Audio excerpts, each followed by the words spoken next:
The reflection.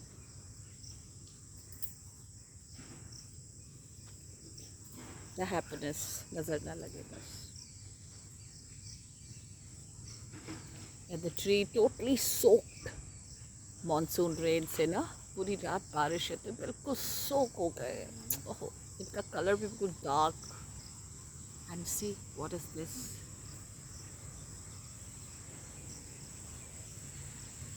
आहा, इनका भी वजूद है।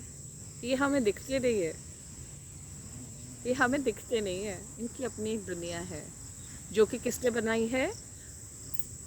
एक ओंकार परमपिता परमेश्वर,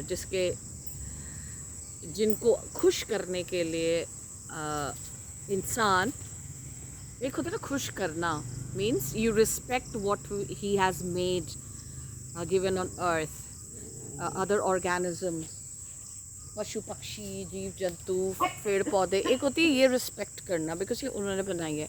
एक होती है उनको रिझाने के लिए जो मनुष्य जाति है वो क्या करेगी, ये सब ख़त्म कर देगी। कहेगी ये भी ना रहें, पेड़ भी ना रहें, ये जो कुत्ते बेचारे, ये इनकी अपनी ज़िंदगी है, तो ये अपनी उम्र लेके इस धरती पर आए हैं, पैदा हुए हैं, ये भी ना रहें। बस इंसान कहेंगे हम ही हम रहें, और हमें हमारे इच्छाओं की पूर्ति के लिए वो चौराहे पे भी जाएगा, वो नदी नालों को भी गंदा करेगा, वो परमपिता परमेश्वर की जो उसकी छवि उन्होंने अपने दिल में बनाई है उसको पेड़ के नीचे रख देगा जब उसका काम हो जाएगा। तो दिए और बाती और मार्चेस और वो सब कुछ, मतलब वो सब, वो पेड़, एक पीपल का पेड़, उसकी तो गत आई हुई है बेचारी की, उसके नीचे रख देगा, वो पेड़ जलता रहेगा, काला हो जाएगा। उसको नहीं पता पेड़ को मारना भी पाप है। तो वो बीच के धर्म कांडों में फंसा हुआ है, अंधभक्ति में फंसा हुआ है। उस अंधभक्ति में वो अपने फ्यूचर जनरेशन को यही सिखा रहा है, वो यही देखते आए हैं। हम भी बचपन में देखते आए थे, लेकिन जब हमारी अपनी बुद्धि काम की तो हमें लगा नहीं, ये सब का कोई फ़ायदा नहीं है, ये सब एक बीच के बीच के एक टैंट्रम्स है। मैं इसको सॉरी कहूँगी, टैंट्रम्स ही होते हैं, इससे भला कुछ नहीं होता। तो हम अपनी इच्छाओं की पूर्ति के लिए पता नहीं किसी और का नाश कर रहे हैं। बकरे को उठा के गला काट के कौन खुश होगा पता नहीं, लेकिन पता है उनका नाम लेते हैं। वो जो परमपिता परमेश्वर सृष्टि जिन्होंने बनाई है, जिन्होंने उस बकरी को बनाया होगा, भैंस को बनाया होगा, गाय को बनाया होगा, जानवर को बनाया होगा, कुत्ते को बनाया होगा, बिल्ली को बनाया होगा, उसको खुश करने के लिए आप उसको, उसकी क्रिएशन को मार रहे हो, ख़त्म कर रहे हो। तो हे पार्थ, ये पेड़ पौधों को, जंगलों को ख़त्म कर रहे हो, नदियों को दूषित कर रहे हो, गंद फैला रहे हो।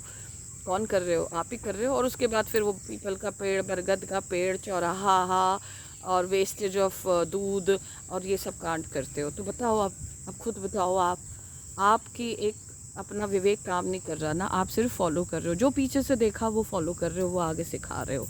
मत सिखाओ यार, मत सिखाओ। इनको बचाना सिखाओ, इनकी रिस्पेक्ट करना सिखाओ, इनकी पूजा करना सिखाओ। पूजा का मतलब ये थोड़े ना नीचे दिया जल रहा हो और पेड़, वो इतने दिए अनगिनत हर हफ्ते जलता है कि वो पेड़ खोखला हो जाता है।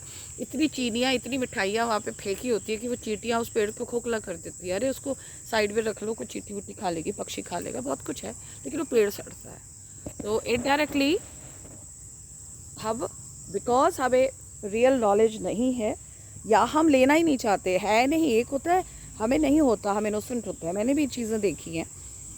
तो पर एक होता है समय के साथ आपको रियल नॉलेज आप ढूंढना शुरू करते हो, रिसर्च।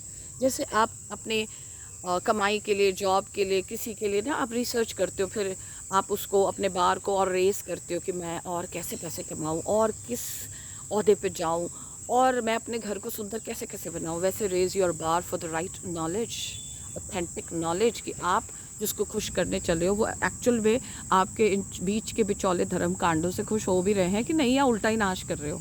सोचो, सोचो प्रभु, सोचो।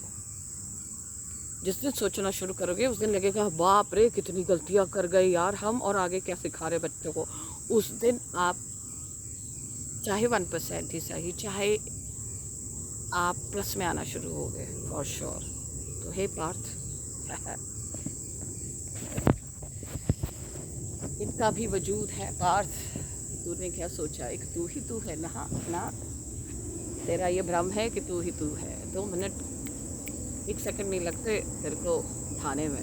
तू ही तो नहीं है, ये भी है, ये भी है, ये भी है, आप भी हो, मैं भी हूँ, फूल भी है, पत्थर भी है, मिट्टी भी है, नदी भी है, नाले भी हैं, सब तो उसी के हैं, और सब लिविंग बीइंग्स हैं। बच्चों को पढ़ाती हूँ ना, trees are the living beings, they produce oxygen, सांसें। हम अपनी सांसों को ख़त्म कर रहे हैं, फिर हम अपनी सांसों को ख़त्म करके आर्टिफिशियल उस पर आएंगे, सब कुछ तो आर्टिफिशियल है। So brood over few things in life before you teach your future generation such nonsense.